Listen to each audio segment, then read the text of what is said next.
Don't do. Oh, hey Zach, did you know you can get demonetized on YouTube? Oh, sorry. For doing drugs, even smoking weed, even if it's legal in your state. Not that I think I'm going to make any money and get monetized, but it doesn't hurt to be in the running. So I told you I was going to make a surprise for you this week, and this is my surprise. I've made a podcast, video, YouTube clip that I'm going to send you. We've been talking about doing something like this for years. We tried fucking around back in Bellingham in the old days, and you recorded me reading some Cormac McCarthy. It went pretty good, and we never did anything else with it because we had too much going on in life at the time.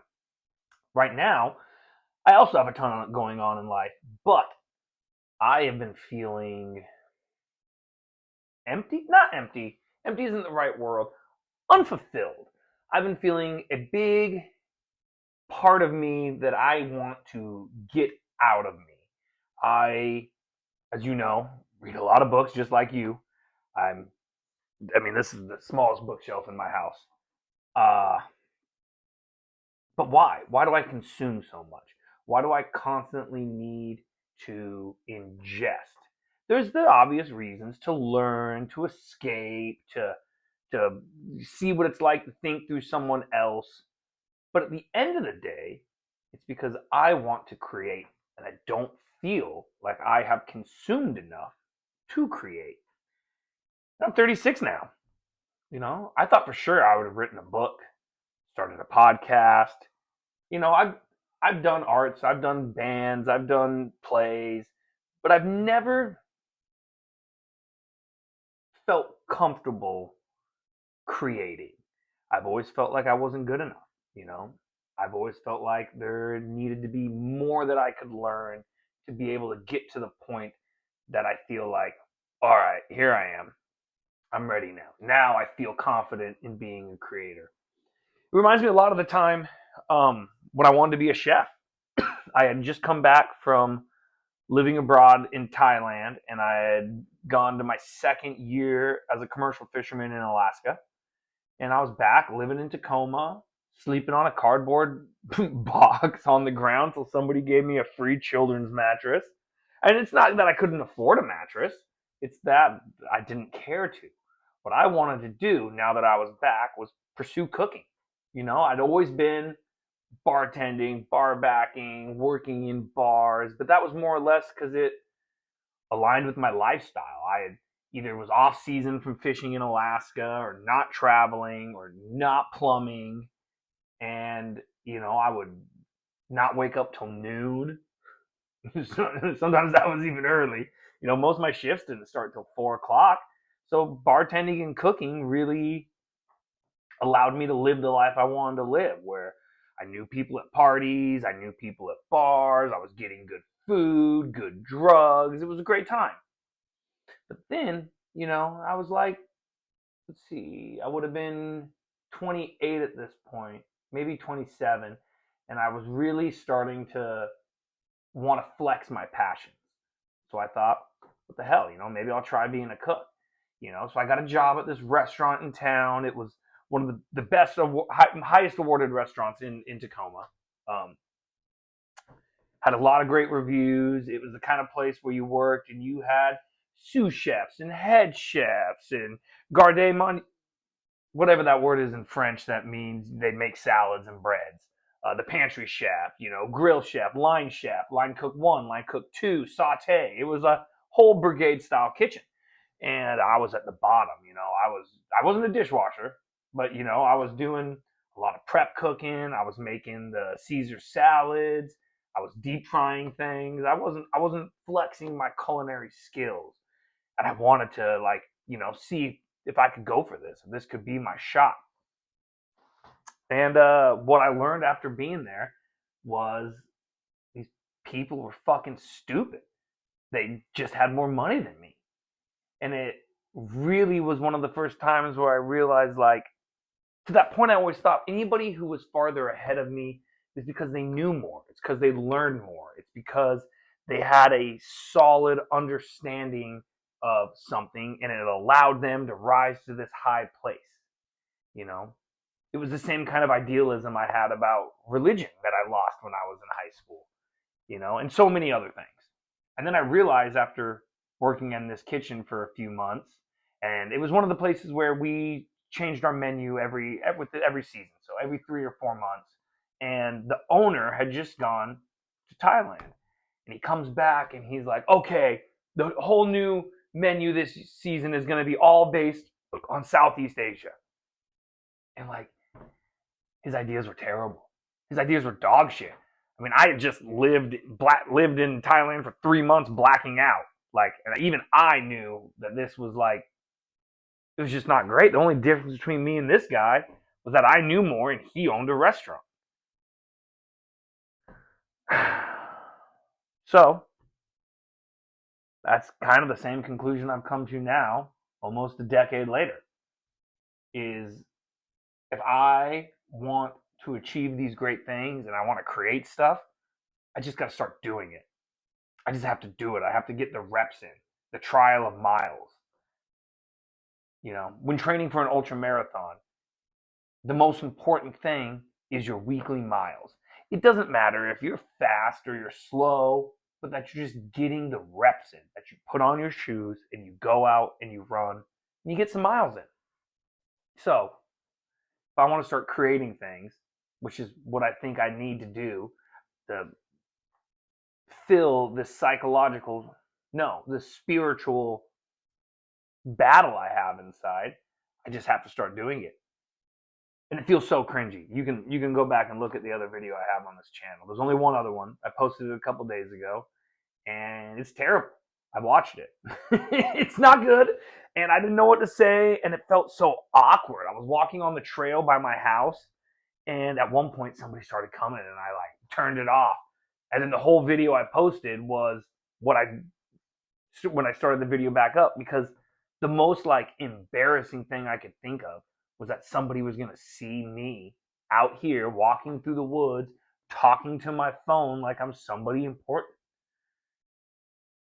That cringy uncomfortableness, man, that's what I got to embrace.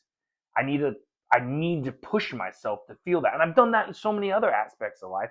I've never just turned this tactic to really creating in any way. And maybe this is just me talking to a phone.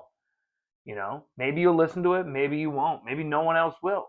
But I just need to start getting these reps in to kind of figure out what it is I want to do. That way, I don't live the rest of my life thinking maybe I wanted to give this a shot. I'll just know it wasn't for me. Me and Heidi, when we moved out to Ashford a couple of years ago, when we moved into that place, we had an acre, and our whole goal was we wanted to start a farm. We wanted chickens, and I wanted goats, and I wanted to, we had greenhouses, and I was growing food on the inside, and it was a whole plan. We moved into a wall tent in the middle of winter and lived there for the rest of it. Wood stove, snow on the ground at the base of Mount Rainier.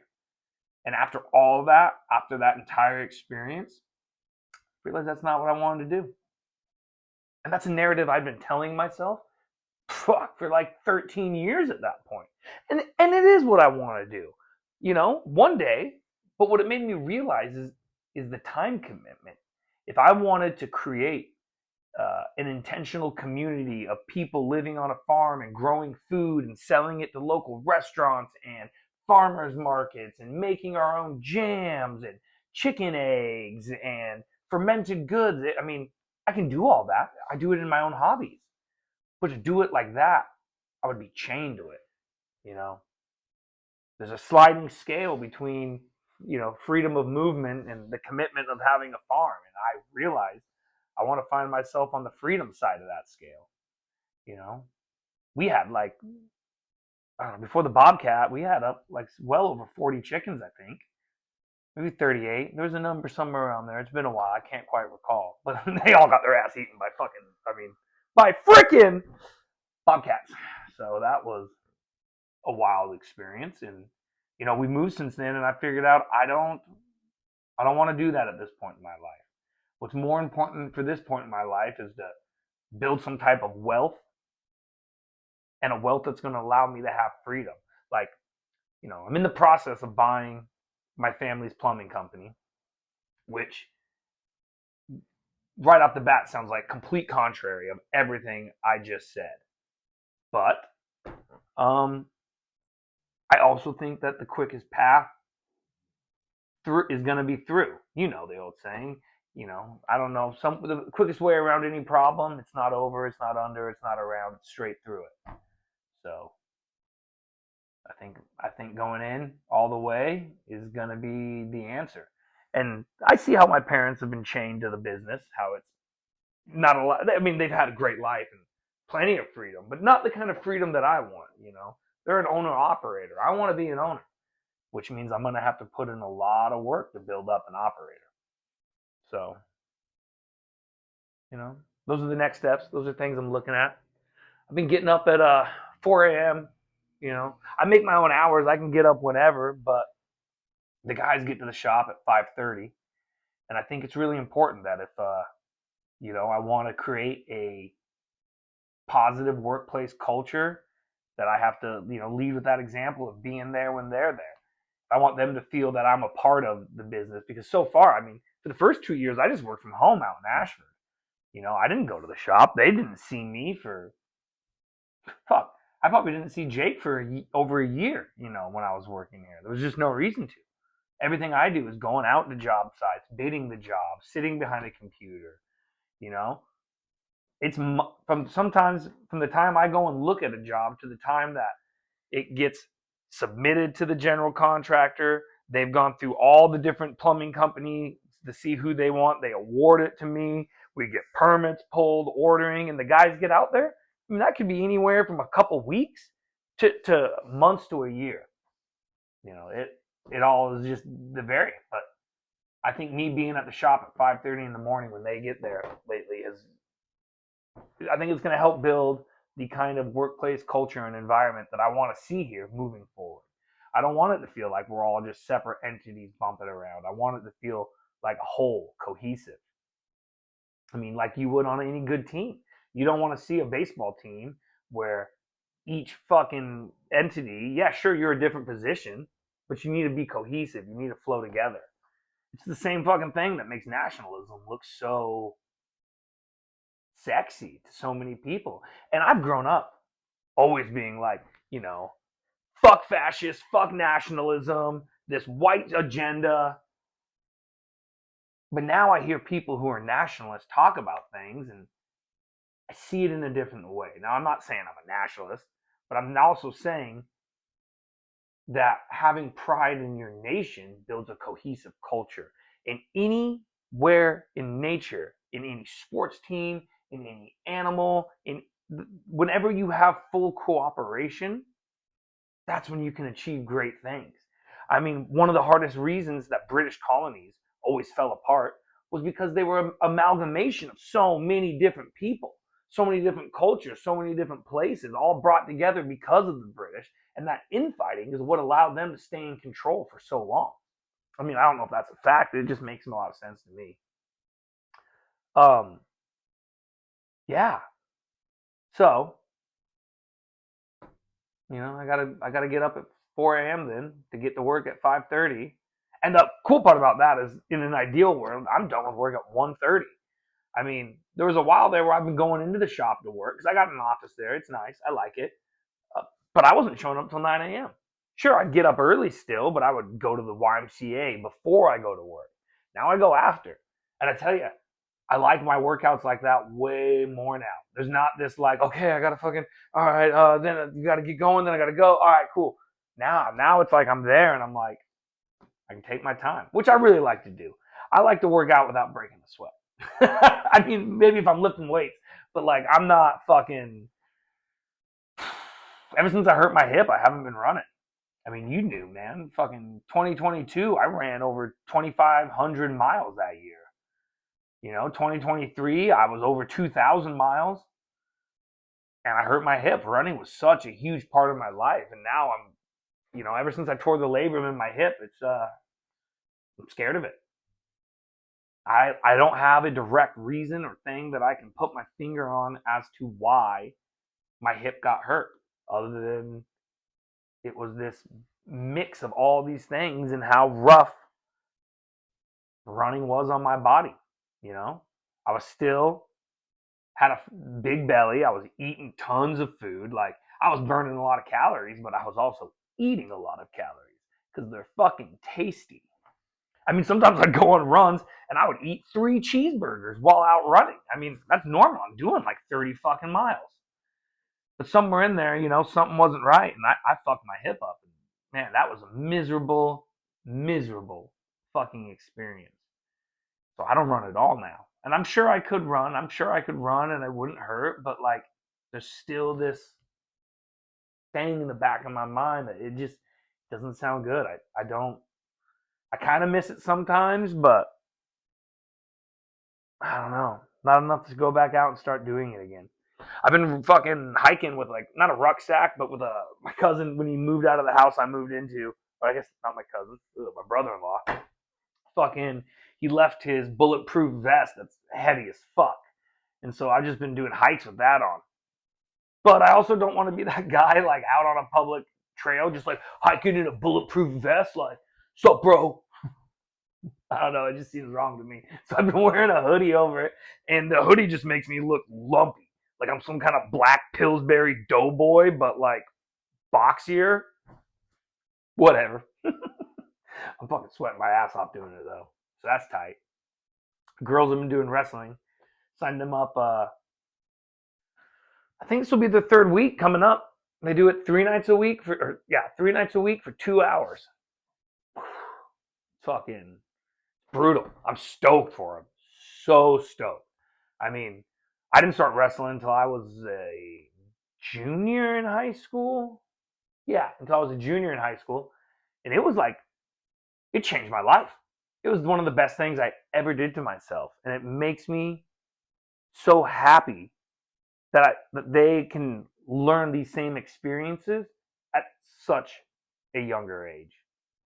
And I'm not trying to push them. I'm not. It was their idea. I actually wanted them to do Brazilian Jiu-Jitsu, but they weren't interested in it at all.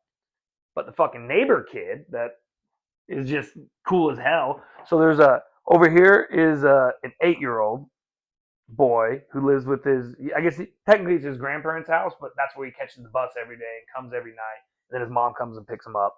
And then over here is 2 other little boys. Um, One of them could have been a client at Rehabco, if you know what I mean. And the other one is 7, a little younger. But I mean, these kids are just running around playing all the time. But this one over here, he's a little badass wrestler. He's been wrestling for like already 3-4 years. And so that got the girls interested. And so they asked me if they could join wrestling. And Heidi was hesitant, but now she's fucking stoked. We got them signed up, and it's like, this isn't just like when they did soccer last year. It was their first time doing any sport, playing soccer, and it was like definitely having more fun than like anything else. But these people take it serious, man. I mean, they are drilling. They're doing like lines and sprints and wrestle offs and going over technique and drills. Like, this is going to teach them so much about discipline and responsibility and how your food is going to affect how you feel. They've already started eating more. Cam eats protein pretty well, but I worry about Renoa. She really, she was diagnosed autistic as a child. I mean, she is a child, but when she was much younger and had real sensory issues, and has like come so far, like you would never know if you met her now. Heidi was really worried there for a while that maybe she would be. They didn't know what it was going to be like that when she was a baby. They just knew like she had major sensory issues, and she still does, and so she doesn't like a lot of the meat. And then the meat she does like, I guess it's just not in our routine, so we don't end up making it enough. She can just be very picky, um, which is fine, but we can all be picky, and it's good to learn that not all meals are going to be made directly for us, but it's important we eat. But I'm not trying to be that fucking typical stepdad, but at the same time, share this knowledge with them in a way that they can absorb it and bring it in and benefit from it. I hope they have that connection with their body that took me fucking 30 plus years to get. I know now how foods affect me and which foods give me stomach issues and which foods, if I eat too much of, I get anxiety or have depression or wake up the next morning. Like, this is a very new area that I don't think enough people like realize. Like, I got a buddy, and he's got a major skin issue, and I know he's taken all kinds of. I, I shouldn't say I know. I feel like we've had the conversation where he's mentioned like taking different stuff to try and make it go away. And to me, like, it reminds me very much of how I start to get but like his is like to the 100th degree of flaky and like red and rashy. It looks like a bummer. And I feel for him, and I don't know how to bridge that conversation where I'm like, bro, have you thought of like stopping dairy and kicking out seed oils? I mean, our skin is very much a reflection of how our microbiome is. And that's going to be very much affected on what foods we eat. When I eat dairy and vegetable oils, I have diarrhea, I have major skin issues. But really, if I eat a lot of dairy and I eat a lot of high FODMAP foods that cause like broccoli, cauliflower, um, garlic, onions, basically every food that was my favorite food causes my stomach to swell up like 6 fucking inches. It's literally painful. Like, it gets huge, and then I puke and I have diarrhea, and like, so I've been on and off on a low FODMAP diet for a little over a year now. It's a real hard diet to stick to, and technically, I don't think you're supposed to stick to it like consistently. It's supposed to be an elimination diet where you cut out all these things and then slowly start working things back in to then piece together, what you can eat and what you can't eat and what sets you off and what doesn't set you off. But it's the most unintuitive diet I've ever done. It doesn't make a lot of sense. It's not like, if you're vegetarian, you don't eat meat. If you're vegan, you don't eat meat or cheese. If you're keto, you don't eat anything tasty. You don't eat carbs. You don't eat bread. You don't eat noodles. Those are, you kind of get the vibe of that. It's pretty easy to understand. Mediterranean diet, if you know anything about the Mediterranean, then you know what food you eat. All the ones coated in olive oil that I don't like. I don't like olive oil. It's the only food I don't, well, olives are like the only food I don't like. And you'd think I fucking love them. Stuffed with blue cheese and bacon and other shit. Right next to the pickles. It's like, I should be all about it. I'm not. I don't give a shit. Fuck olives. I don't even like olive oil. It's like close enough, throw it away. Moral of the story is low FODMAP makes no fucking sense. And even worse than that, there's foods.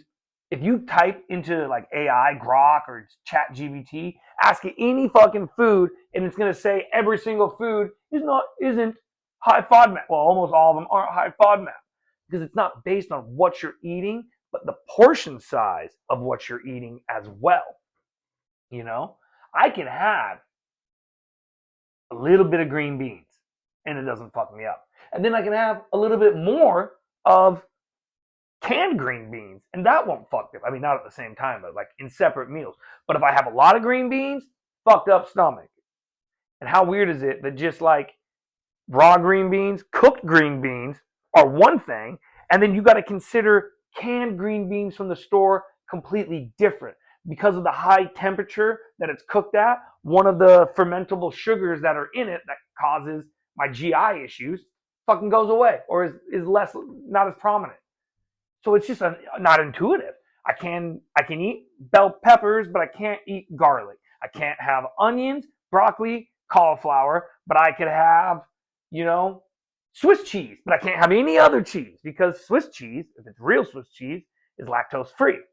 Lactate is one of the carbs that is in the FODMAP diet. It stands for like, what is it? Fermentable oligosaccharides, disaccharides, monosaccharides. What is that? Gets me to the M. Oligosaccharides. Oh, what is the FODMAP and polysac? No, I might have already said that. Polyols. Polyols. I think that's it. I'm pretty sure that's all the letters. It might not be. Moral of the story is shit fucks me up, gives me tummy issues, and that gives me major fucking anxiety. I wake up at 4 a.m. in the morning and I'm puking, and all I can think about is every terrible thing I've ever done wrong.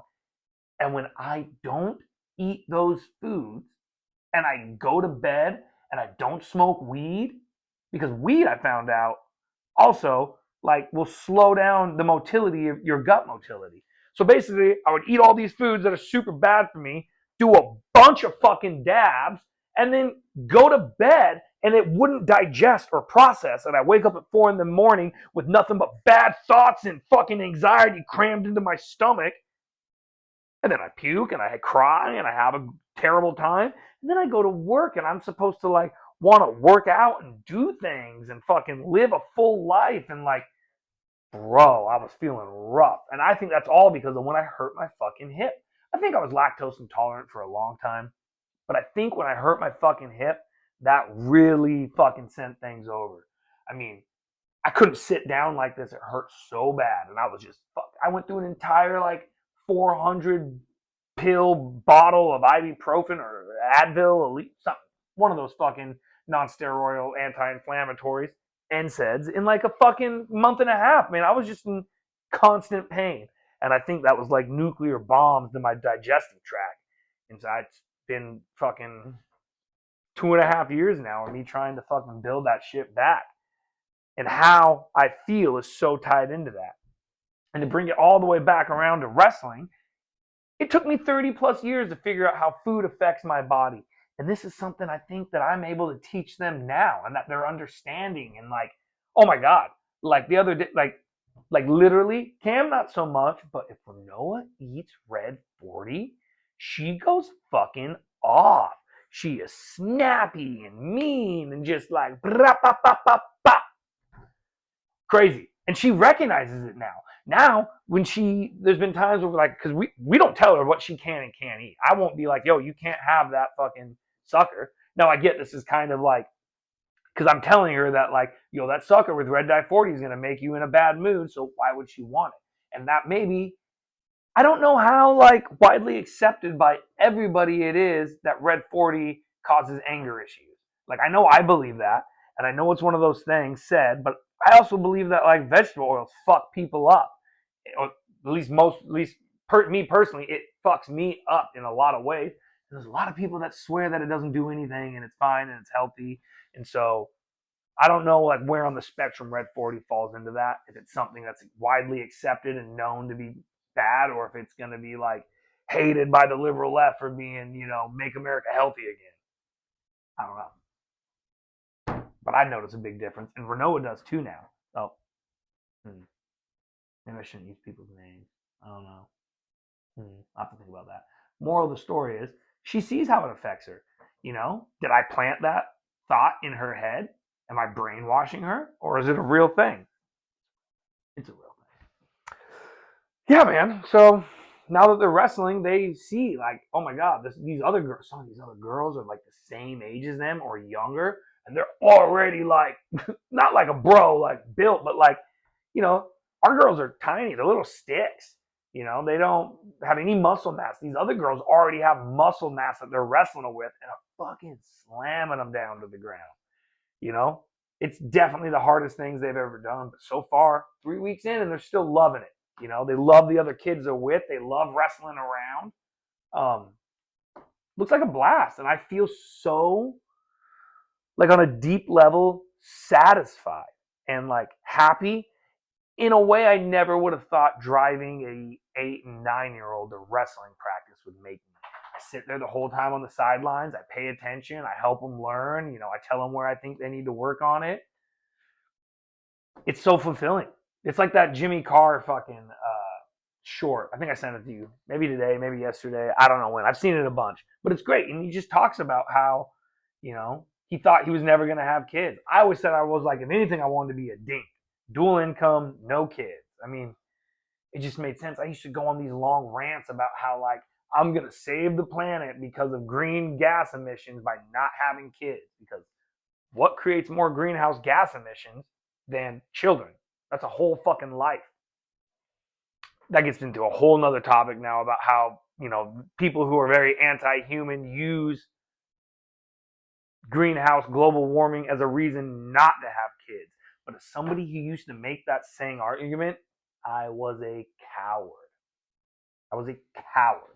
I said those things, because I was scared to fail. I was scared to not be good enough.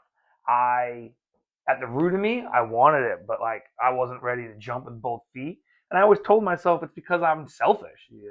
I want to live my life. I want to travel. I want to go see these bands. I want to go, you know, do all this shit. And because of Heidi, getting involved with somebody who I fell in love with and already had 2 kids, I figured out I was fucking wrong. Everything I thought about before these 2 girls were in my life seems so pointless. And lately I've been getting obsessed with trying to like build wealth and make money, and I've always been very anti-money, like in a way that like I value experiences way more than I value like having cash in my bank account. And I still do, you know. But the difference is now I have this like deep awakening in me where it's not just about me. I can't just go back to commercial fishing for 3 months and then moving into a punk house in Tacoma and sleeping in a mummy bag on a cardboard box I broke down on the floor. Because there's people that like I love and want to see have a much better life than that. I want them to know joy and be comfortable and learn and grow, and like that's on me. I got to provide that. I got to figure that out. I mean, she's at work right now. Shit, what time is it? Oh shit, she's gonna be home soon. Yeah, how long have I been talking? Maybe a minute. More of the story is like I, she's back working now 2 days a week, which is great. But since we moved last May, like 6, 7 months ago, she hasn't had any job. I've been pulling in everything, and so the pressure of like trying to do this, trying to provide, is real. And I've always seen money like really, it's like magic. It's like we all fight and live and die and go to war for like little pieces of paper. The little pieces of paper aren't really why we do these things. We do these things because of power.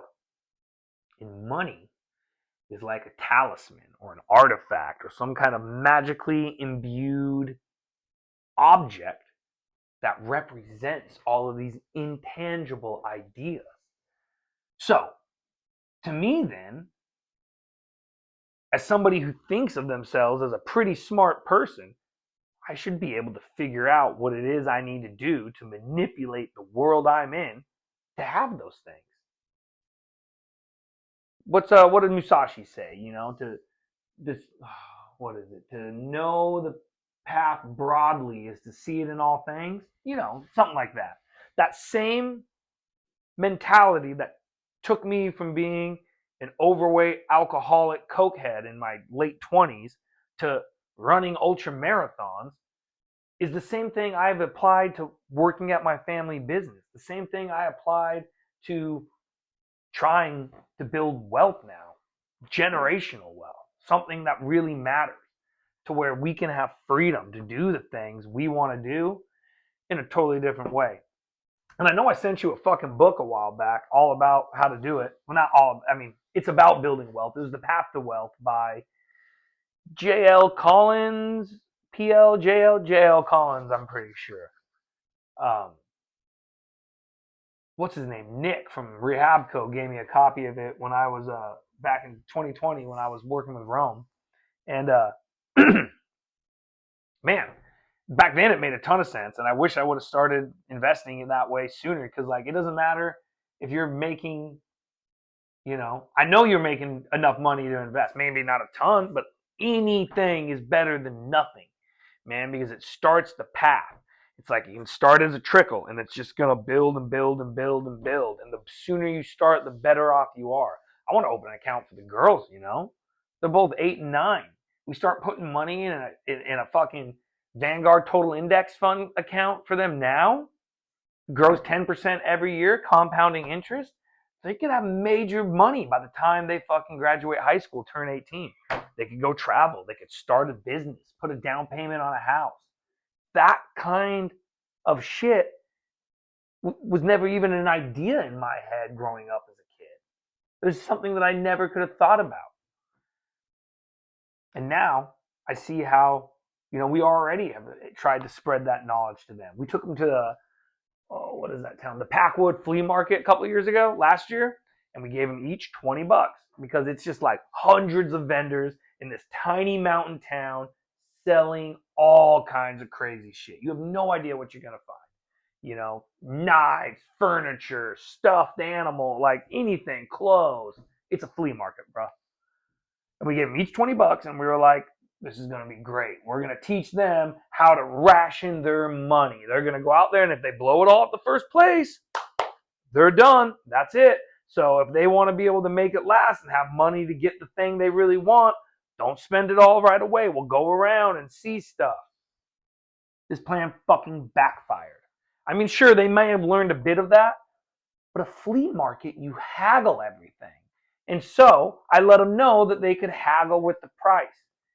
Do you know how effective 7 and 8-year-old girls are at haggling? It's insane. Renoa ended up with this fucking beautiful hand-blown glass rose. A guy was blowing there, and she's like, wow, that's really pretty. How much do you want for it? Gave it to her for fucking free. That is some pretty privilege on another level. Fucking, they would go up to somebody and they would say, oh, how much for this? And they would go, it's $10. And then Renoa would go, how about 3? And the lady would go, deal, or just give it to her. It happened all day long. I think they left with more stuff and money than they started. Maybe not money, but you get the point. It was ridiculous. That plan backfired. And that's the other thing. Like, I know people say that cheesy shit all the time. Man, the best part about being a father is how much they teach me. But it's true. I learn shit all the time from them. Shit that I think that I already know the answers to. And they're just like, oh, but what about this? I would do it like that. And I'm like, shit, I never saw it like that. Well, damn, I don't know how long I've been talking to your ass for. But probably long enough for now. I gotta take a shower. Sauna should be hot by now. I'm gonna go fucking get some sauna on! Is that in the red? Is this thing even still on? I don't know. I'm gonna laugh my ass off if this hasn't even been recording, because this is the first time I've tried to record, and I'm not really sure how to even, at this point with my camera facing the other way, if it's even working. All right, dog. Love you. Let's talk soon. Bam! Call me.